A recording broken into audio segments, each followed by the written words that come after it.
네, 오늘은 누가복음 3장 1절로 17절 말씀, 세례 요한과 사람들에 대하라는 제목으로 말씀을 나누겠습니다.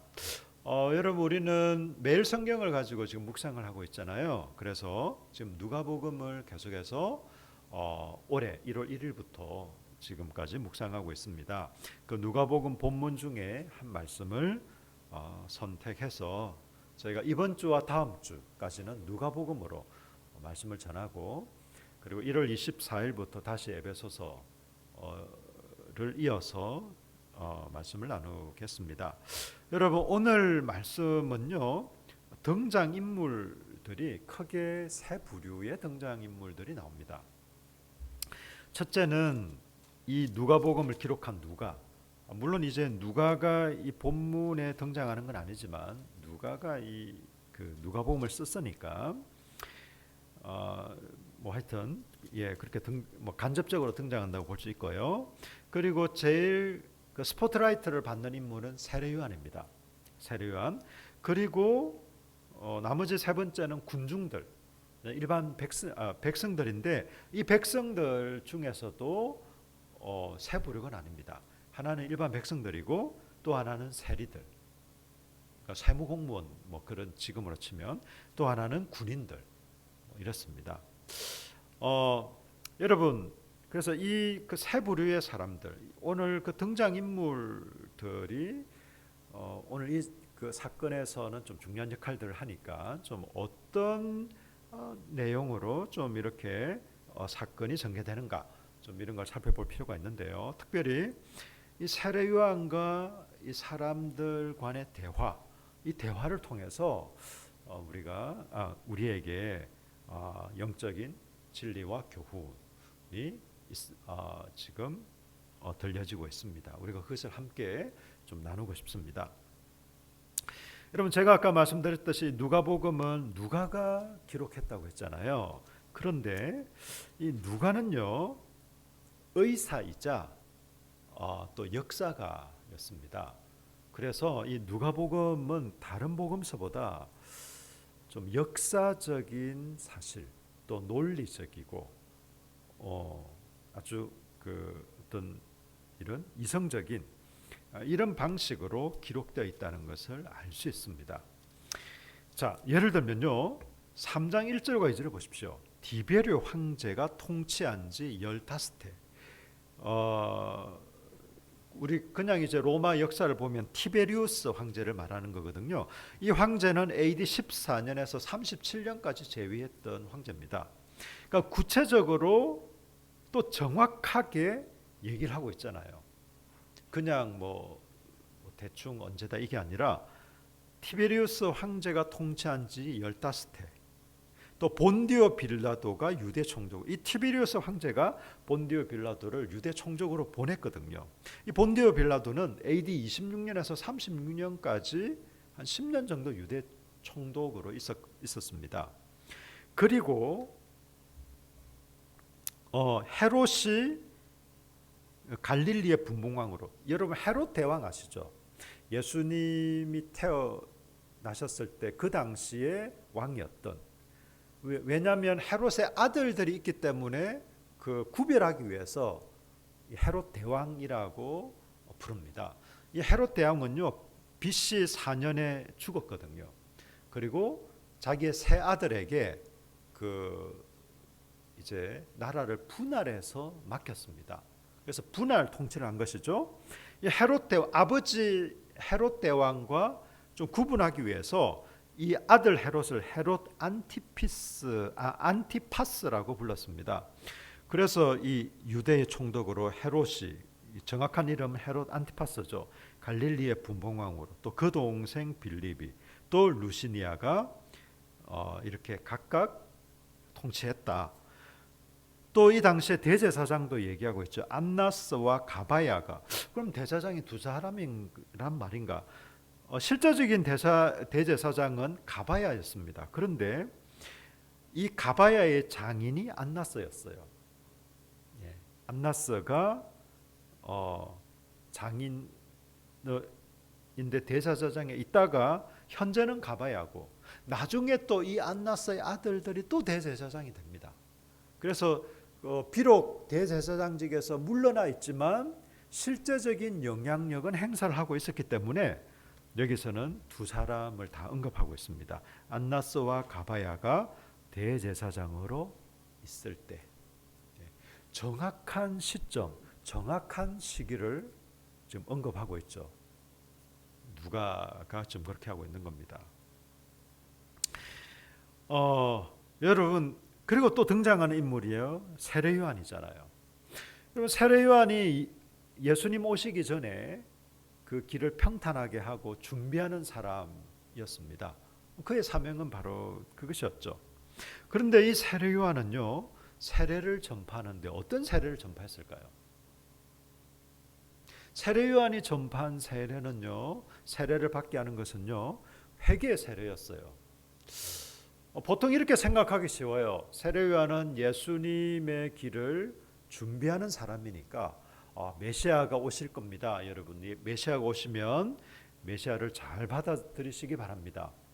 여러분, 메시아를 오해하시면 안 돼요. 메시아를 거부하시면 더더욱 안 됩니다. 여러분들이 그토록 기다리고 기대했던 메시아가 드디어 오십니다. 여러분 기쁨과 여러분 감사한 마음으로 또 그 좋은 마음으로 잘 맞아들이십시오. 이런 얘기를 할 것 같은데 세례 요한은 정반대로 얘기합니다. 회개하라. 회개 세례를 전파했던 것이죠. 자, 그렇다면요, 이 세례 요한과 이 백성들 간의 대화인데 첫 번째 대화. 여러분 7절을 보십시오. 요한이 세례 받으러 나오는 무리에게 이르되, 지금 요한이 얘기를 했어요. 예수 그리스도의 길을 그 평탄하게 하고 준비하기 위해서 막 세례 요한이 회개 세례를 전파합니다. 전파했더니 백성들이 여기서 무리라고 기록됐잖아요. 많은 사람들이 세례 요한에게 세례를 받으러 온 거예요. 이때 세례 요한이 뭐라고 했냐면요, 독사의 자식들아. 이건 이스라엘 백성들에게 할 수 있는 최고의 욕입니다. 독사의 자식들아. 누가 너희에게 이르러 장차 올 진노를 피하라더냐. 너희는 심판을 피할 수 없어. 너희는 이제 죽었다 이 말이에요. 그러므로 회개에 합당한 열매를 맺고 속으로 아브라함이 우리 조상이라 말하지 말아라. 여러분, 굉장히 심각한 얘기입니다. 이 이스라엘 백성들은요, 자기들이 아브라함의 후손들이다. 우리는 언약 백성들이야. 우리는 하나님의 선택받은 특별한 민족이고 특별한 사람들이야 라는 그런 정체성을 가지고 있었어요. 그런데 세례 요한이 얘기합니다. 너희들 나는 아브라함 자손이에요. 이렇게 생각하지 말라. 여러분, 이 사람들은 이스라엘 자손이면 혈통적으로는 이스라엘 사람이잖아요. 유대 사람이잖아요. 그러면 아브라함의 후손이 맞아요. 맞습니다. 우리가 그죠? 맞는데 왜 세례 요한은 아브라함의 후손이라고 생각하지 말라고 얘기를 하는 것일까요? 혈통적으로 분명히 맞는데, 이 말은 너희들 혈통이 뭐 잘못됐다 이 말이 아니라 그런 어리석은 생각하지 말라는 거예요. 나는 아브라함의 후손이니까 하나님의 선택받은 백성이고 언약의 백성이니까 아무 문제 없을 거야. 대체 오케이. 다 잘 될 거야. 지금 나는 충분히 그냥 좋은 상태야. 이런 생각을 하지 말라는 거예요. 그러면서 또 무시무시한 말씀하십니다. 내가 너희에게 이르노니 8절 하반절에 그리고 9절에 이미 도끼가 나무 뿌리에 놓였다. 도끼로 지금이야 뭐 전기톱으로 하겠지만 옛날에는 도끼로 나무를 벨 텐데 나무 뿌리에까지 이미 도끼가 와 있다. 지금 바로 심판이 코앞에 우리 눈앞에 와 있다는 거예요. 멀리 있다. 언젠간 올 거야. 이게 아니라 지금 당장이라도 도끼가 뿌리에까지 와 있으니까 지금 그런 상황을 얘기하고 있습니다. 여러분, 다른 사람을 속이는 걸 거짓말이라고 하죠. 자기 자신을 속이는 걸 뭐라고 할까요? 보통 착각이라고 합니다. 너희들 착각하지 말아라, 지금 이 말이에요. 세례요한이 스스로 속이지 말라, 착각하지 말아라. 너희들, 나는 뭐 아브라함의 후손이고 뭐 이스라엘 사람이고, 그러니 심판은 저게 되지만도 못한 이방인들에게나 임하는 것이지 어디 유대인인 이스라엘 사람인 나에게 이런 심판이 임하겠는가, 이 생각하지 말라는 거예요. 여러분, 이 말은요, 그 당시 이스라엘 백성들에게 굉장히 충격이 됐을 거예요. 지금 뭐 마치는 겁니다. 교회를 다니는 사람에게, 그것도 한 30년, 40년, 수십 년, 우리 부모님도 교회를 다녔고 할아버지 할머니도 교회를 다녔고 나도 지금 수십 년을 교회를 다니고 있는 내게 목사님이 한다는 말이 하나님의 자녀라고? 뭐 나는 이제 뭐 이미 구원받았고 나는 뭐 이미 하나님의 사람이니까 나는 안전합니다. 나는 아무 일도 없을 거예요. 착각하지 마세요. 집사님, 착각하지 마세요. 권사님, 착각하지 마세요. 장로님, 착각하지 마세요. 지금 이렇게 말하는 것과 같은 거예요. 여러분, 그 얘기를 들었을 때 충격이지 않을까요? 여러분, 우리는 이미 뭐 구원받았지만 뭐 그래도 좀 잘 살아봅시다, 이 얘기가 아니에요. 좀 잘못했을 때 좀 회개도 하시고 그렇게 하십시오, 이 정도 얘기가 아니라 나는 뭐 구원받았습니다, 나는 하나님의 자녀입니다, 나는 안전합니다.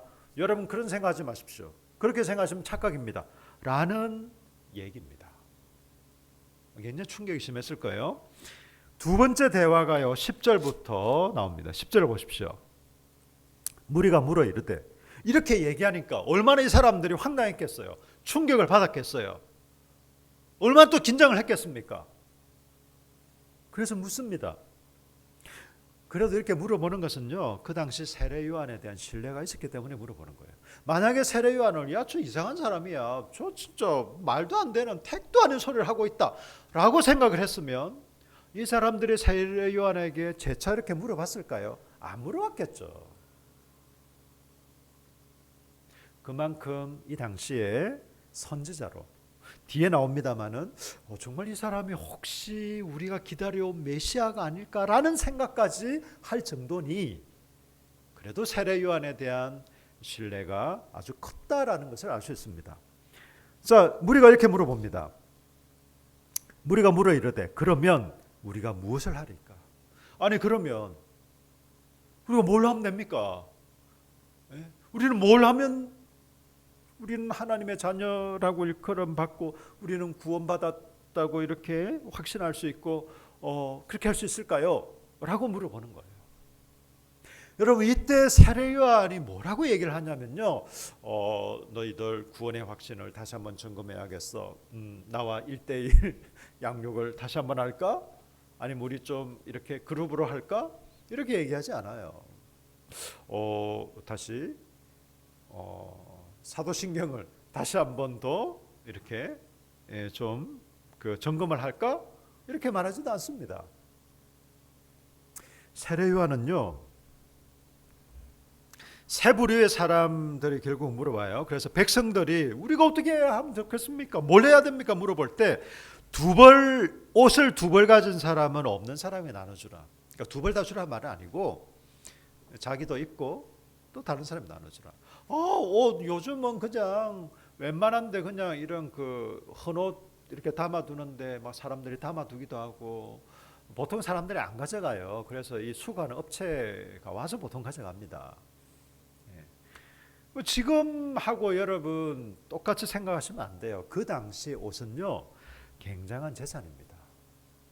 그리고 가난한 자에게서 옷을 그 가난한 자가 만약에 돈을 빌렸는데 못 갚았다고 해서 그 옷을 가져가지 말라라는 얘기들이 성경에 나와 있어요. 그 당시에 적어도 겉옷은요, 뭐 이불과 같은 역할도 했어요. 그래서 이 겉옷을 빼앗는다라는 것은 거의 기본 생활이 안 되는 겁니다.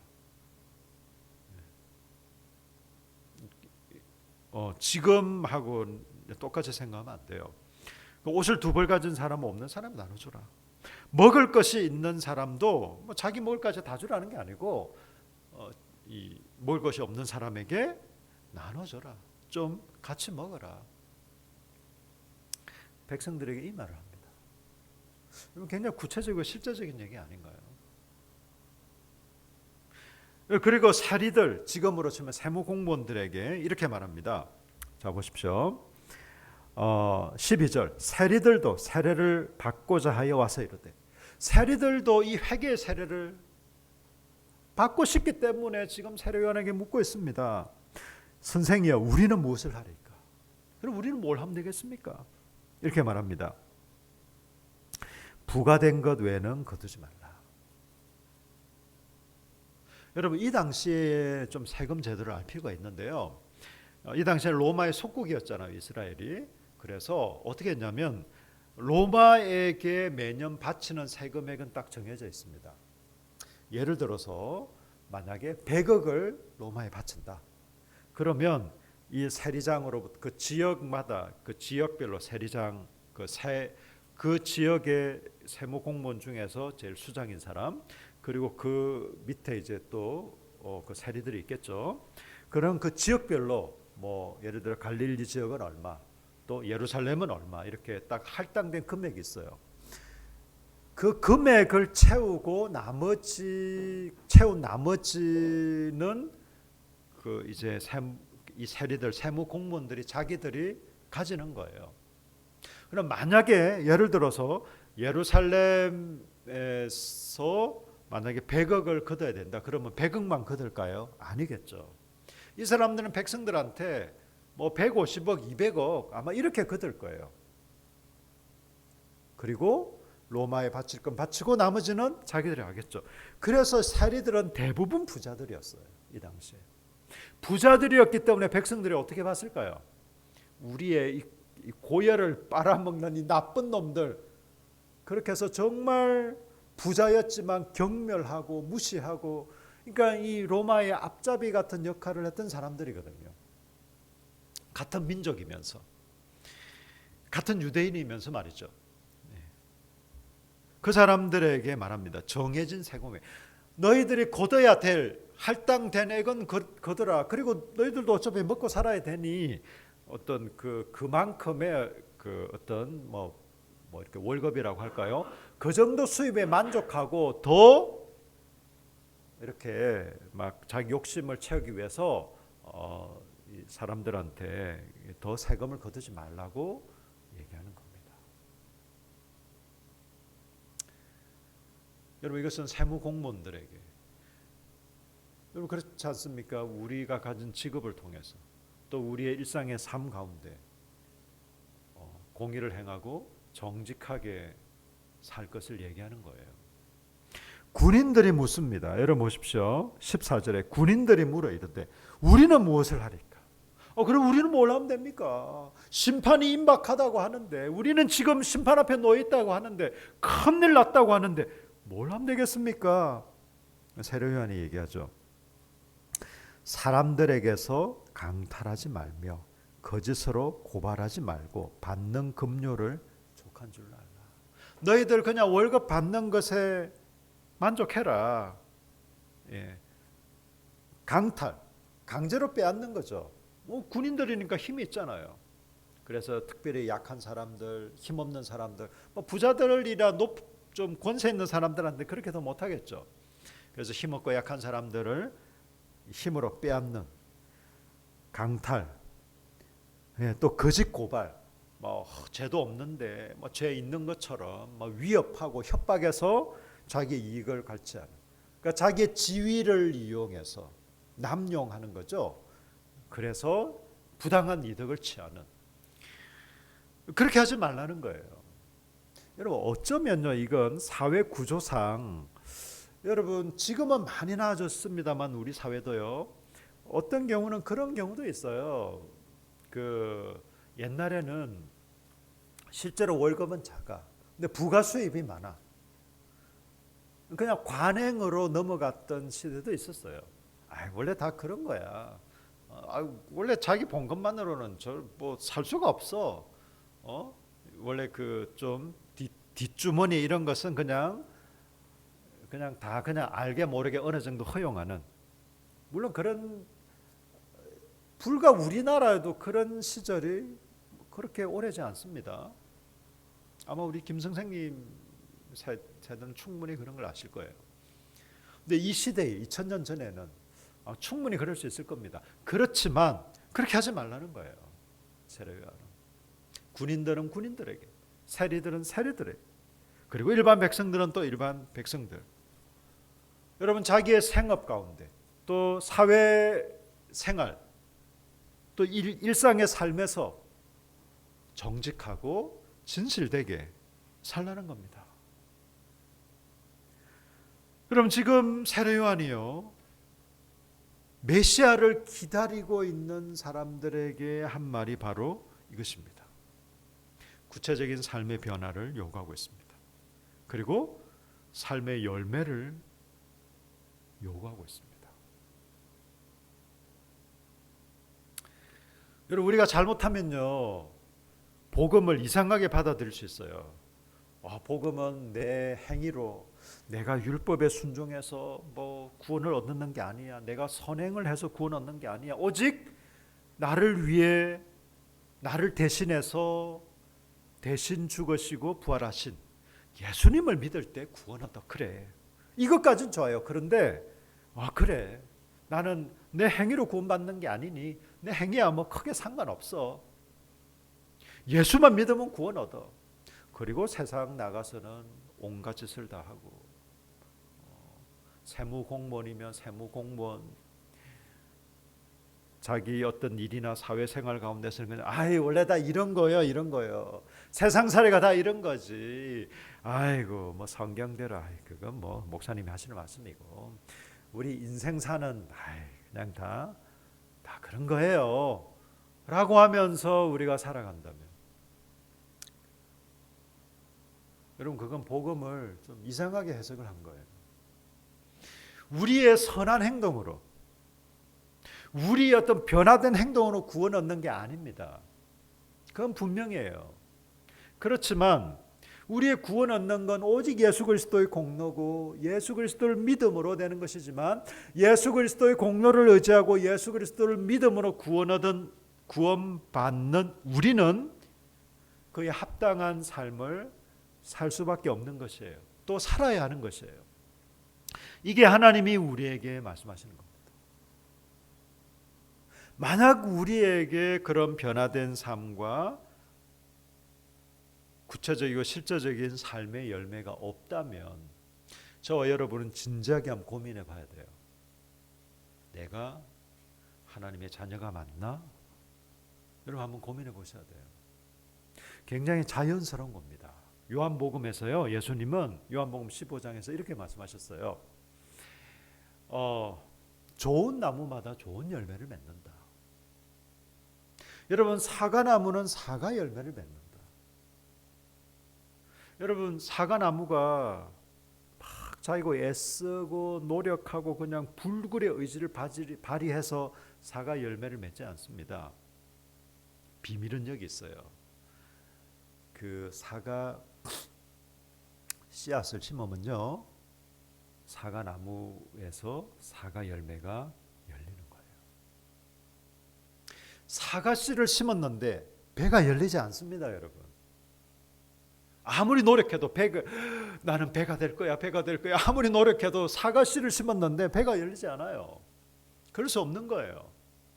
예수님이 그 요한복음 14장에서 하신 말씀은 너희들 열심히 노력해라. 그냥 불굴의 의지로 그냥 막 돌을 닦아라. 막 선행을 힘써라. 이런 말씀이 아니에요.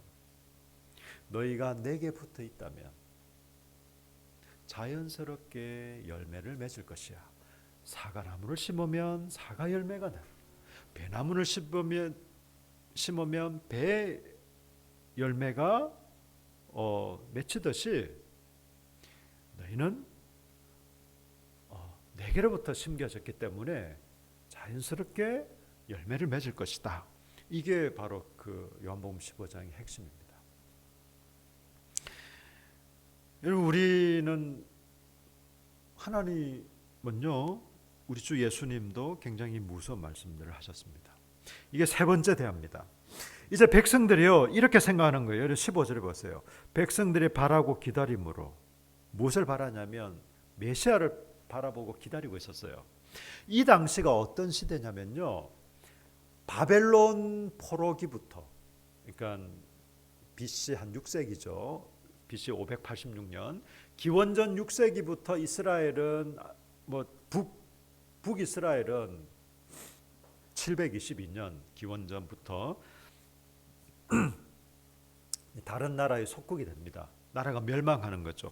그때부터 지금까지 아수르 제국의 속국이 되었고, 바벨론의 속국이 되었고, 그 다음 이제 일어난 페르시아 제국의 속국이 되었고, 또 헬라 제국의 속국이 되었고, 지금은 로마 제국의 지배를 받고 있는, 나라가 망했어요.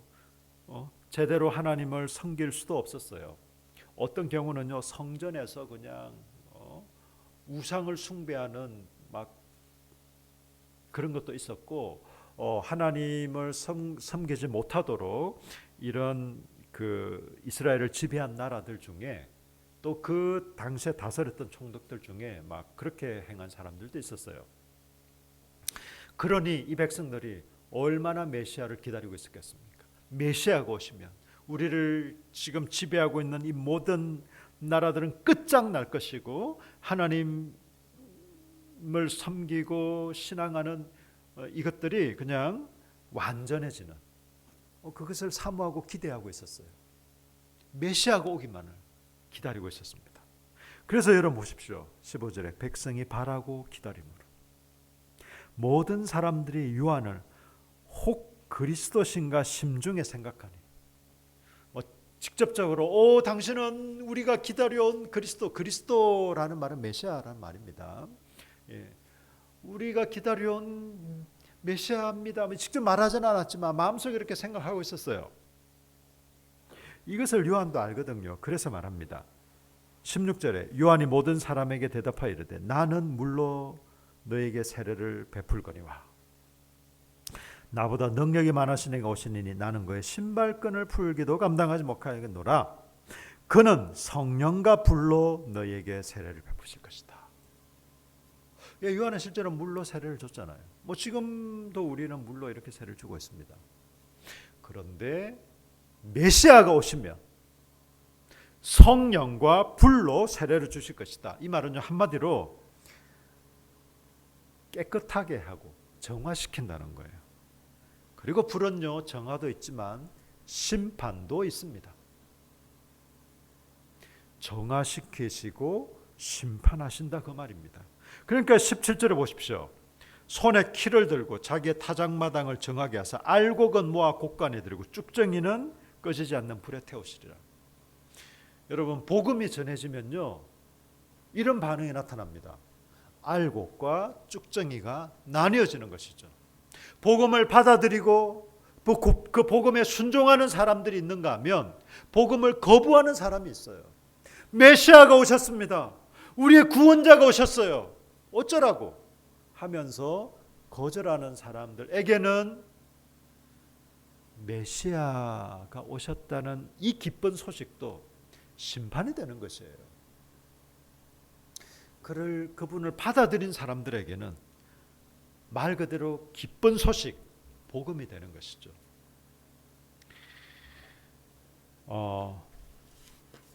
여러분, 오늘날 예수를 믿는다는 것이 무엇인지 우리 좀 잘 생각해 볼 필요가 있습니다. 우리가 종교개혁의 전통으로부터 이신칭의 믿음, 오직 믿음으로 구원 얻는다는 이 귀한 교리, 또 이건 단지 교리가 아니라 성경에서 우리에게 분명하게 가르치고 있는 사실이고 진리입니다. 여러분, 그런데 이 교리를 우리가 잘못 이해하고 왜곡해서 예수를 믿기만 하면 된다, 그것으로 끝이다라고 생각하는, 우리가 뭐 선행을 해서 구원을 얻거나 우리가 열심히 뭐 윤리적인 삶을 살고 착한 사람이 되어야 구원을 얻는다는 말은 아니지만, 그렇지만 우리가 구원받은 하나님의 자녀들이라면 이제는 성령님이 우리 속에 계십니다. 성령님과 함께 행하는 것입니다. 성령님이 우리를 가르치시고 감동하시고 지도하시고 인도하십니다. 그래서 우리가 하나님이 원하시는, 기뻐하시고 요구하시는 삶을 성령님의 도우심과 인도하심으로 우리가 살아낼 수 있고 또 살아가야 하는 것입니다. 여러분, 이신칭의를 대표적으로 말하고 있는 게 뭐 많은 성경에서 말하고 있지만 특별히 갈라디아서와 로마서잖아요. 근데 여기서도 동일하게 얘기하고 있습니다. 여러분, 갈라디아서 5장 18절로 21절까지를 제가 읽어드리겠습니다. 그러나 만일 여러분이 성령의 인도를 받는다면 여러분은 율법 아래 있지 않습니다. 육체의 일들은 명백합니다. 곧 음행과 더러움과 방종과 우상숭배와 마술과 원수매점과 다툼과 시기와 분노와 이기심과 분열과 분파와 질투와 술취함과 방탕과 또 이와 같은 것들입니다. 내가 전에 경고한 것처럼 지금도 경고합니다. 이런 일을 행하는 사람들은 하나님 나라를 상속받지 못할 것입니다. 여러분, 사도 바울은 갈릴리 그 교회 성도들한테 이렇게 말합니다. 예수를 제대로 믿지 않으면, 예수님을 구원자로 잘 확신하지 못하면 하나님 나라를 상속받지 못한다고 얘기하고 있지 않습니다. 뭐라고 얘기하고 있습니까? 이런 일을 행하는 사람들이라고 말합니다. 여러분, 우리가 행위로 구원받지 않음에도 불구하고 우리가 하나님의 은혜로 구원을 받았다면 이런 일들은 행하지 않는 사람들입니다. 왜요? 성령의 인도를 받기 때문에 그렇습니다. 성령의 인도를 받는다는 것은요, 육체의 소욕, 육체의 욕망을 따라 살지 않고 성령의 욕망을 따라 사는 사람들입니다. 물론 우리 내부에서 치열한 내적인 막 전투가 일어나고 내적인 갈등도 일어나고 그렇게 합니다. 그렇지만 결국 성령의 욕망을 따라서, 성령의 인도하심을 따라서 살아가는 것이 바로 우리 그리스도인들입니다. 로마서도 마찬가지입니다. 로마서 8장 13절과 14절을 제가 읽어드릴게요. 만일 여러분이 육신을 따라 살면 반드시 죽을 것이지만 성령으로 몸의 행실을 죽이면 살 것입니다. 누구든지 하나님의 영으로 인도를 받는 사람들은 하나님의 아들들입니다. 여러분, 이신칭이 믿음으로 구원 얻는다는 것을 강조해서 말하고 있는 로마서도 동일하게 육신을 따라 살면 반드시 죽을 거라고 얘기합니다. 믿음의 확신이 좀 약하군요. 그러면 죽을 거예요. 이렇게 말하지 않습니다. 육신을 따라 살면 반드시 죽을 것이다. 성령으로 몸의 행실을 죽이면 살 것이다. 여러분, 이게 행위 구원을 얘기하는 겁니까? 아닙니다, 여러분. 사도 바울이 행위 구원을 얼마나 반대하는데요. 율법으로 구원받을 수 없다고 얼마나 강조해서 얘기하는데요.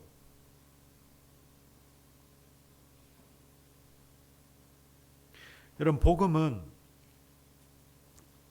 우리가 받은 은혜의 복음은 행동과 삶의 열매를 맺게 하고 맺을 수밖에 없는 것입니다. 그렇지 않다면 그건 복음이 아닙니다. 그건 잘못된 복음이에요. 아니, 그건 복음이 아니에요. 갈라디아에서 사도 바울이 말한 다른 복음입니다. 다른 복음이라는 것은 이 복음도 있고 저 복음도 있고 이런 말이 아니라 그건 복음이 아니라는 말이에요. 애초부터 틀렸다라는 걸 얘기하는 겁니다. 여러분, 우리에게 이 은혜의 복음은 축복과 감사입니다. 성령께서 우리 속에 계십니다. 이걸 내주라고 하죠. 내주하십니다. 그리고 우리는 매일마다 순간마다 언제나 성령님과 함께 합니다. 이것을 동행이라고 하죠. 우리의 마음의 생각, 또 우리의 감정, 또 우리의 행동, 여러분 성령님과 함께 하시기를 예수님의 이름으로 축복합니다. 육체의 소욕을 따라 살지 않고 성령의 소욕을 따라 살아가는 저와 여러분 되시기를 축복합니다. 우리의 힘과 노력으로 이루어 보자는 게 아닙니다. 우리는 처음부터 성령의 이끄심을 따라 복음을 받아들였습니다. 예수를 나의 구주로 주인으로 하나님 아버지로 모셔드렸습니다. 그랬으니 이제는 우리가 열심히 노력해서 산다? 아닙니다, 여러분. 처음부터 복음으로 시작했고 우리의 마치는 끝나는 그 순간까지도 복음으로 마칠 것입니다. 여러분 이게 복음의 비밀입니다. 복음은 예수를 믿을 때도 필요했지만 다시 하나님 앞에 설 때까지 시종일관 우리 전 생애를 통해 복음은 필요합니다.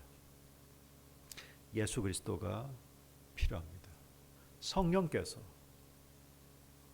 우리 가운데 계시며 우리를 도우시고 이끄실 것입니다. 우리 한번 기도했으면 좋겠습니다.